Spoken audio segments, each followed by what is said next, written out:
Hey guys, so here's why real estate compounding is so powerful in so many ways. And this can be, again, just from owning your primary home, the wealth that it can build is incredible. If you scale and pick up a few units along the way too, as well for yourself, that scalability is also powerful.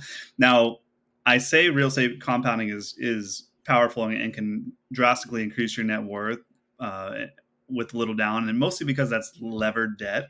Levered meaning you put a down payment, so actual dollars leaving your money. So you put a down payment on your place, and then you finance the rest and leverage it out.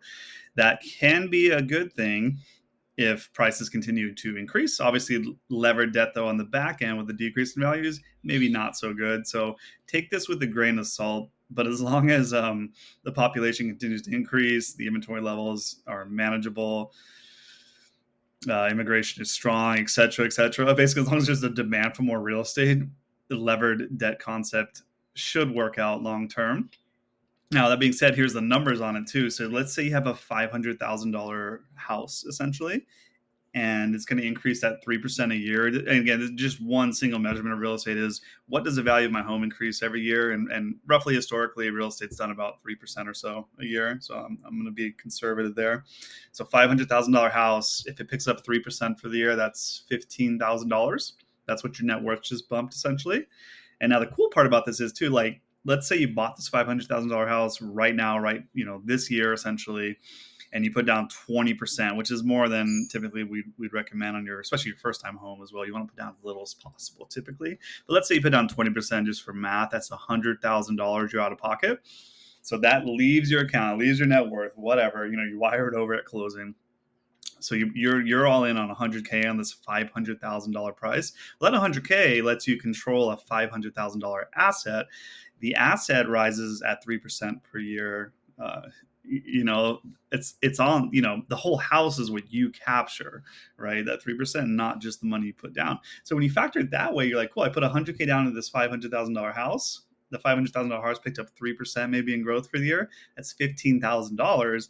Doesn't seem that great at first, but when you divide that into your out of pocket, your down payment, which is 100K, that's a 15% rate of return technically. That's really good, honestly. We know the stock market gives us maybe 10 or so a year.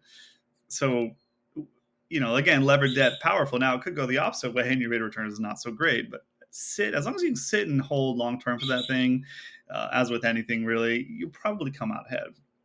Now let's compound that a bit too as well. Let's say you start scaling some rental properties as well on top of your primary home.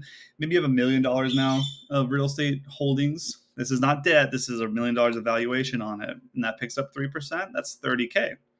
1.5 mil, that's 45K. $2 million in your real estate portfolio, 60K. So, and that's every year, and that's just at a 3% rate of return, really. And so, again, when you factor and you think that into your down payment as well, what's the rate of return on it? It's incredibly powerful when it comes to increasing your net worth and just your financial freedom and everything, too. So, and again, you can do more math if you want on that. $2 million may seem like a high number of real estate to some of you guys. That again, based on where you live and how many units you scale to and whatnot, it's really not much. I mean, the median home price now in the country is $400,000. So 5 homes total, a primary and 4 rentals. That's an extremely attainable goal for a lot of people who do have real estate aspirations too as well, and want to get a few doors under their belt, as a hedge to their stock market accounts, their 401ks and brokerage and Roth, etc. I love it. I'm a huge advocate of real estate for that reason too. So it's really not that many doors in today's sense. Now, why do prices keep rising as well too? We have inflation, obviously, like a targeted inflation of 2 to 3% per year by our government overlords. Theoretically, all your assets should continue to rise because of that target inflation. Yeah, things get more expensive too, obviously. We want to have controlled inflation, not hyperinflation, not deflation, but a controlled 2 to 3% per year. Wonderful. And your asset increases by that. Wonderful. I'll take that exchange all day long. Now, again, levered debt. Don't over leverage yourself. You always want to have enough cash on hand to cover these things. Personally, I keep 6 to 12 months of cash, for mortgage payments, essentially, for myself and all my rentals too as well. I just let that sit in cash just in case, because you don't want to over leverage. get yourself in a bind, not be able to keep up with your monthly payments on these things, and then get yourself in trouble. So hope that helps. That is why real estate compounding is so powerful.